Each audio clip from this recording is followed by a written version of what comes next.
ఇక్కడ యాదవ్ సోదరులు వచ్చారు, వాళ్ళందరూ కూడా అడుగుతా ఉంది ఏంటంటే కృష్ణుడు టెంపుల్ ఒకటి కట్టుకుంటా ఉన్నాం, దానికి కొద్దిగా సపోర్ట్ చేయమని అడుగుతా ఉన్నారు. తప్పకుండా కామన్ గుడ్ ఫండ్ అని ఉంటుంది గవర్నమెంట్ది, దాని ద్వారా నిధులు ఇప్పించే బాధ్యత మాది అని చెప్పి మీకు తెలియజేస్తా ఉన్నాం.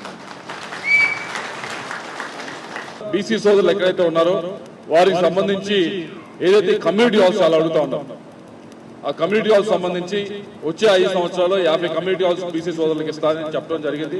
తప్పకుండా పార్లమెంట్ పరిధిలో ఇస్తాను, చేసి చూపిస్తా అని చెప్పి మీ అందరూ కూడా తెలియజేసుకుంటా ఉన్నాను. వీటితో పాటుగా చాలా మంది అడుగుతా ఉందంటే ఇళ్ల స్థలాల గురించి అడుగుతా ఉన్నారు. ఇళ్ల స్థలాలు మాకు రాలేదు, మాకు రావాల్సి ఉంది. అది తప్పకుండా అధికారంలోకి వచ్చిన తర్వాత 2 సెంట్లు ఇళ్ల స్థలాలు ఇచ్చే బాధ్యత తెలుగుదేశం పార్టీ తీసుకుంటుందని చెప్పి మీ అందరూ కూడా మాటిస్తా ఉన్నాం. పూర్తిగా కులం మీద వెళ్ళరు, మనకేం మంచి జరుగుతుంది, మన ప్రాంతానికి ఏం మంచి జరుగుతుంది, మన గ్రామానికి ఏం మంచి జరుగుతుందని మా వాళ్ళు విజ్ఞప్తితో ఆలోచిస్తారని నమ్మకం. కాబట్టి అదే ఆలోచనతో ముందుకి నేను కూడా వెళ్తానని చెప్పి మీ అందరూ కూడా మాటిస్తూ, అయితే ఒకటి మాత్రం ఉంది, యాదవ్ సోదరులకు సంబంధించి ఒక సెంట్రల్ గవర్నమెంట్ స్కీమ్ ఒకటి ఉంది.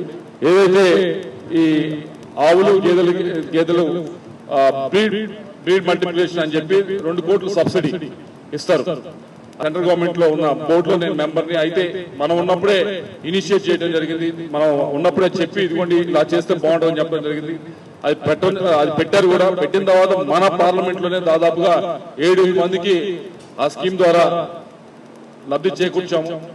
ఇంకా ఎక్కువ మంది పెట్టండి, తప్పకుండా ఇప్పించే బాధ్యత నాది అని చెప్పి మీ అందరూ కూడా తెలియజేస్తూ,